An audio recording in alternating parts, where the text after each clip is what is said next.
Bismillahirrahmanirrahim. Assalamu alaikum. Dear students, my name is Akbar Ali and I will teach you mathematics of grade 10. Today our topic is basic statistics. Students, आज के lecture में हम exercise 6.3 complete करेंगे और multiple choice questions solve करेंगे. Board की तरफ चलते हैं. जी students, exercise 6.3 question number 6 solve करेंगे. The length of 32 items are given below. Find mean length and standard deviation of the distribution. Classes given है, फ्रीक्वेंसी गिवन है, तो ये ग्रुप डाटा है. ग्रुप डाटा का मीन आपको फाइंड करना सिखा दिया हुआ है, वो आप खुद फाइंड करेंगे. स्टैंडर्ड डेविएशन हम कैलकुलेट करते हैं. तो सोल्यूशन में सबसे पहले क्लासेस लिख लेंगे. ये आप लेंथ भी लिख सकते हैं, क्लासेस भी लिख सकते हैं. 20 to 22, 23 to 25, 26 to 28, 29 to 31, 32 to 34. Frequency के कॉलम में 3, 6, 12, 9, 2. अब सबसे पहले हम x का कॉलम बनाएंगे. लास्ट लेक्चर में हमने स्टैंडर्ड डेविएशन का फॉर्मूला डिस्कस किया था. Summation F x square over summation F minus summation F x over summation F whole square root. तो एफ एक्स और एफ एक्स स्क्वायर निकालने के लिए सबसे पहले हम x फाइंड करेंगे. लोअर लिमिट और अपर लिमिट को ऐड करें, डिवाइडेड बाय 2 कर देंगे, तो यहाँ पे वैल्यू 21 आ जाएगी. और चूंकि 3 का क्लास इंटरवल है तो यहाँ 3 ऐड करते जाएं, x की वैल्यूज आती जाएंगी. उसके बाद एफ एक्स का कॉलम बनेगा. f को x के साथ मल्टीप्लाई करेंगे और फिर एफ एक्स स्क्वायर का कॉलम बनेगा. एफ एक्स को x से दोबारा मल्टीप्लाई कर देंगे तो एफ एक्स स्क्वायर बन जाएगा. क्योंकि F x multiply by x में एक्स एक्स से मल्टीप्लाई होगा तो एफ एक्स स्क्वायर हो जाएगा. अब 3 मल्टीप्लाई बाय 21 करें तो रिजल्ट 63 आ गया. अब 63 को 21 से मल्टीप्लाई करके एफ एक्स स्क्वायर के कॉलम में लिख दें. देन 6 मल्टीप्लाई बाय 24, 144, और 144 को 24 से दोबारा मल्टीप्लाई करें तो 3456 एफ एक्स स्क्वायर की वैल्यू आ गई. 12 मल्टीप्लाई बाय 27, 324, मल्टीप्लाई बाय 27 तो एफ एक्स स्क्वायर की वैल्यू आ जाएगी 8748. 9 multiply by 30, 270, multiply by 30, 8100. 2 multiply by 33, 66, और 66 को 33 से मल्टीप्लाई कर दें तो एफ एक्स स्क्वायर की वैल्यू आ जाएगी 2178. अब एफ एक्स स्क्वायर का भी टोटल कर लेंगे और एफ एक्स का भी टोटल कर लेंगे. एफ एक्स स्क्वायर का टोटल 23,805 आ जाएगा और समेशन एफ एक्स का टोटल कर लेते हैं. 63 प्लस 144 प्लस 324 प्लस 270 प्लस 66, तो ये 867 आ जाएगा.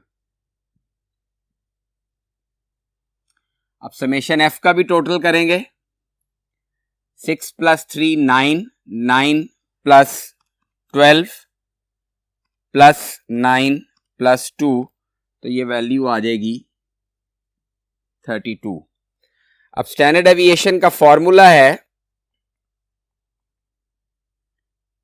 S is equal to summation F x square over summation F minus summation F x over summation f का whole square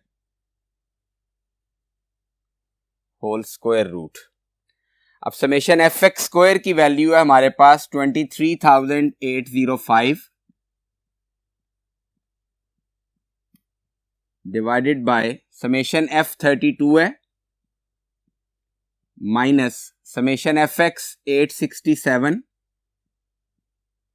divided by summation F32 whole square और इसके ऊपर होल स्क्वायर रूट आ जाएगा। अब 23,805 divided bye 32 करेंगे तो result आ जाएगा 743.91 minus 867 divided bye 32 और इसका स्क्वायर ले लेंगे तो ये रिजल्ट आ जाएगा 734.07।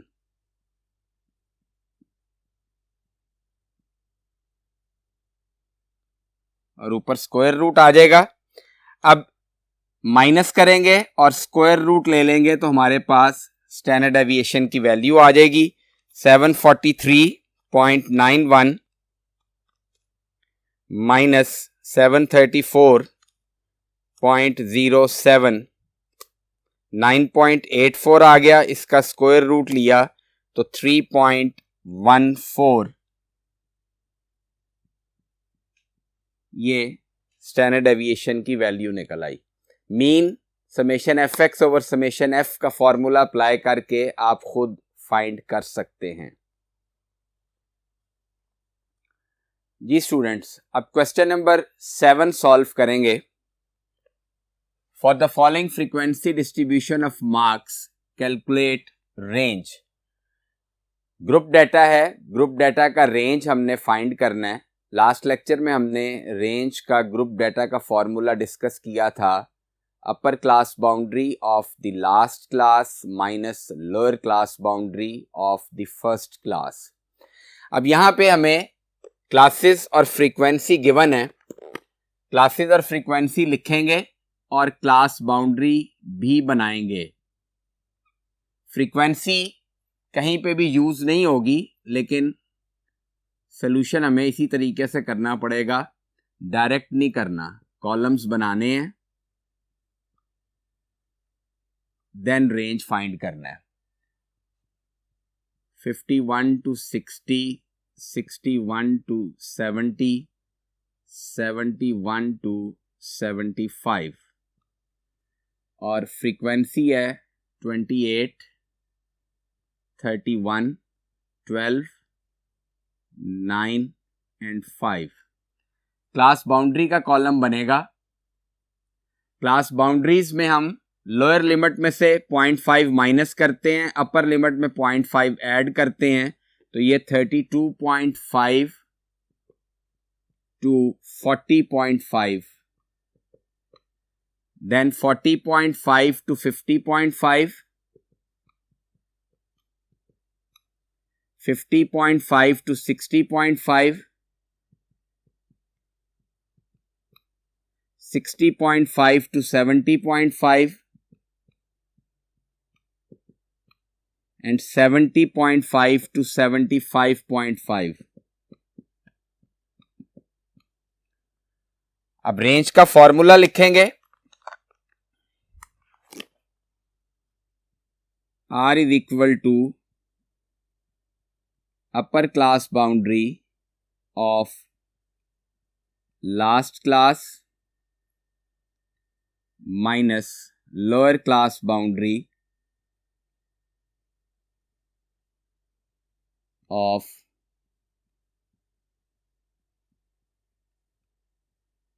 First class. अब upper class boundary of last class 75.5 है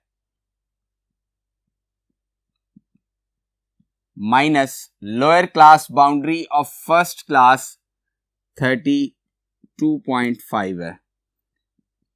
75.5 में से माइनस कर देंगे 32.5 तो रिजल्ट आ जाएगा 43। तो ये हमारे पास रेंज का आंसर आ गया ग्रुप डेटा का। तो यहाँ पे फ्रीक्वेंसी का कॉलम लिखा जरूर हुआ है, लेकिन ये वाहिद मेजरमेंट है जिसमें फ्रीक्वेंसी ग्रुप डेटा में यूज नहीं होती। जी स्टूडेंट्स, अब मल्टीपल चॉइस क्वेश्चंस करेंगे एक्सरसाइज के। फर्स्ट एमसीक्यूज है, a grouped frequency table is also called data, frequency distribution, frequency polygon.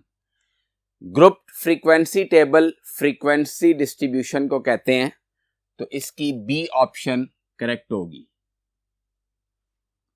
Second MCQs है, a cumulative frequency table is also called frequency distribution, data, less than cumulative frequency distribution. Cumulative frequency को less than cumulative frequency distribution भी कहते हैं, तो C option इसकी correct है।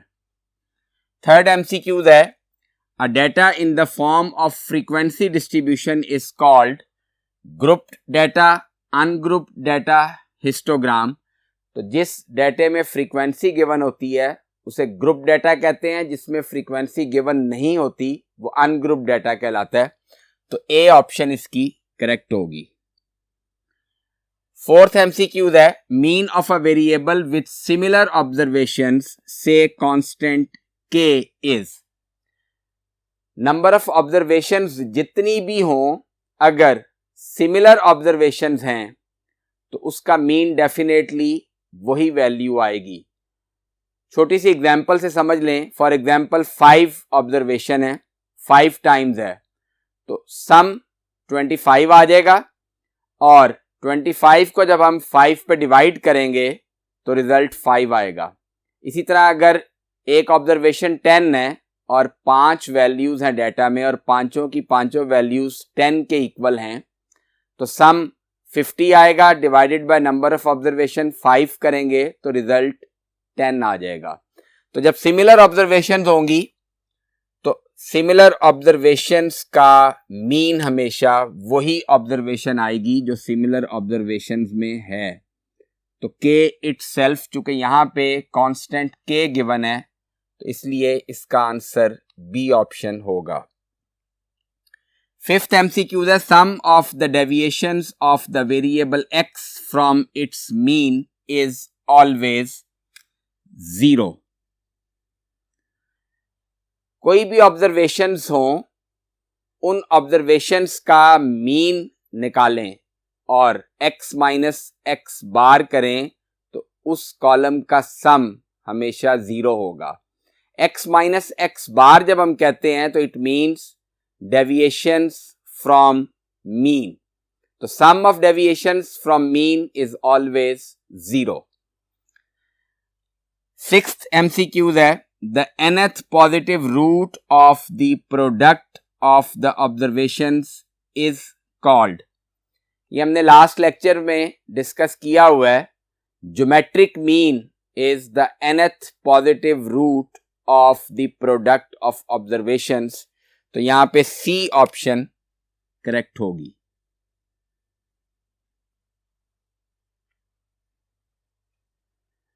जी students, next MCQs है, the value obtained by reciprocating the mean of the reciprocal of observations is called। ये हमने हार्मोनिक मीन की डेफिनेशन में पढ़ा था। It is the reciprocal of the arithmetic mean of the reciprocal of observations। तो harmonic mean correct option है इसकी। Next MCQs है, the most frequent occurring observation in a data set is called mode। A option correct होगी।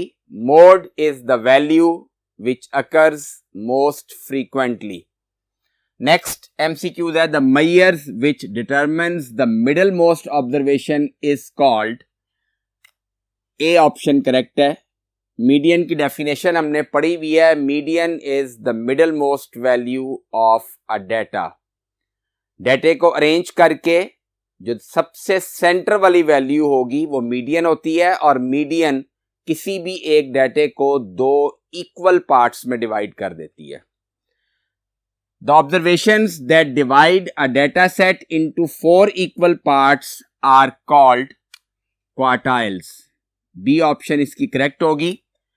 जैसे अभी last MCQs में हमने discuss किया, मीडियन डाटे को 2 इक्वल पार्ट्स में डिवाइड करता है, तो क्वार्टाइल्स ऐसी वैल्यूज हैं जो डाटे को 4 इक्वल पार्ट्स में डिवाइड करती हैं। डिसाइल्स डाटे को 10 इक्वल पार्ट्स में डिवाइड करती हैं, और परसेंटाइल्स डाटे को 100 इक्वल पार्ट्स में डिवाइड करती हैं।